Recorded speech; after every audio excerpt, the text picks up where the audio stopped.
I'm gonna show you 3 ways to cook your bacon perfectly crispy and delicious every single time. Carefully roll and separate the pieces so you don't stretch them. First method, on the stove. Place the bacon in the cold pan without the pieces touching each other. Add 2 tablespoons of water. Turn the stove on medium-high heat.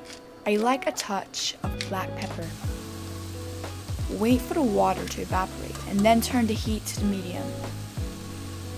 That helps the fat to render nice and slowly. I turn my bacon 3-4 times until crispy and tender. I like to do this method when I'm cooking a small quantity, like for 4 or 5 pieces only. Otherwise, you have to wash the pan after each batch. The good thing is there's no mess, no fat spattering on the stove and floor. Bacon is ready. Perfectly crispy, a little chewy, very delicious. I give this method an 8 out of 10. Second method is the oven. Perfect if you cook bigger quantities. Line an oven tray with baking paper and put as many pieces as you can. Just leave a little space between them. In the oven, 375 Fahrenheit. Ready in about 12 to 15 minutes.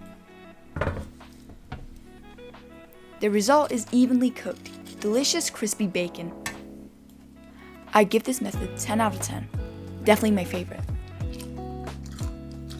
The third method is the microwave. Put 2 pieces of paper on large plate.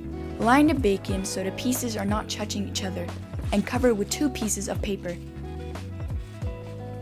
Cook in the microwave for 4.5-5 minutes.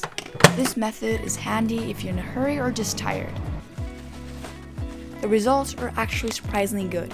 Crispy, tasty bacon in no time and no mess to clean. I'll give it 6 out of 10.